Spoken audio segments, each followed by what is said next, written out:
سلام، مرحبا بكم في قناة شيوات جميلة. اليوم كما كتشوفوا بغيت نشارك معكم بعض الصور ديال الفيديوهات اللي منزلنا في القناة ديالي. الا عجبتكم شي وصفه يمكن لكم تدخلوا القناة ديالي. مرحبا. ما نطولش عليكم، اليوم غادي نحضر معكم عصير ديال الاناناس والحامض اللي كيجي منعش.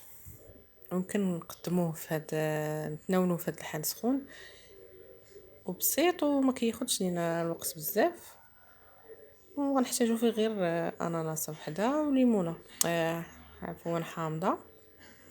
كما كتشوفوا هذه هي المقادير اللي غادي نحتاجو. خديت اناناسه وحده، هنايا عندي كاس لاروب ديال السنيده كتبقى على حسب الذوق. خديت هنايا حامضه كبيره، يمكن اللي عندكم صغير ديروا غير جوجات.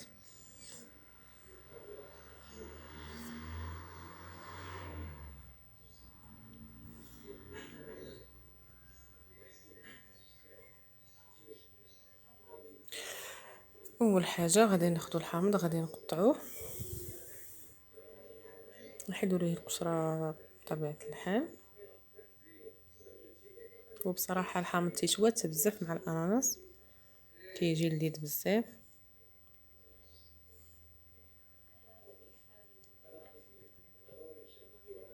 صافي بعد ما حيدت ليه القشره غادي نقطعو شرائح باش يسهل عليا نحيد ليه العظم باش ما يجيناش مر.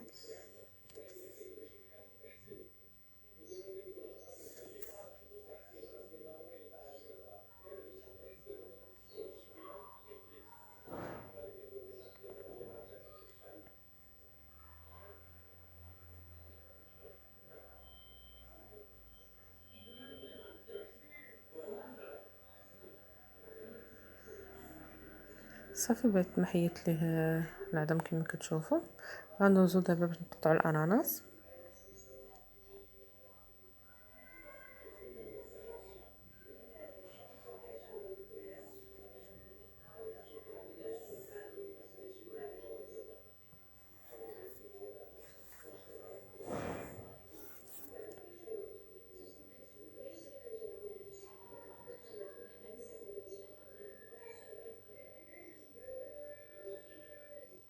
صافي غادي نقطعو حتى هو على شرائح باش يسهل عليا نحيد ليه داك العظم اللي بالداخل كما كتعرفوا كيكون قاصح.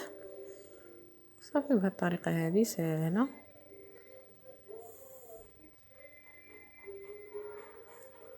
صافي وغنوضعوا كلشي في الميكسور. انا درت الحامض ودرت حتى الاناناس درتهم بجوج. صافي ضفت لتر ديال الماء، غادي نضيف كاس لاروب ديال السنيده وغادي نطحن كلشي في الميكسور. ها هما بعد ما طحنته غادي نصفيه، ضروري ما نصفيوه.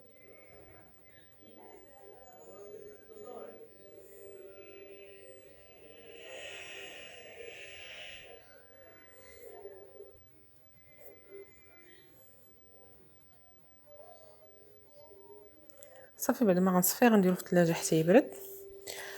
هو بعد ما خليته في الثلاجه حتى برد كيجي على هذا الشكل، كيجي اللون ديالو غزال كيشهي وفي نفس الوقت منعش. كما كتعرفوا دابا راه الحال سخون، تنبغيو شي حاجه بحال ما كان هي كتكون بارده وصحي. بالصحه والراحه، وكنتمنى يعجبكم الفيديو ديال اليوم. وبسلام عليكم، ونتلاقاو في فيديو جديد ان شاء الله.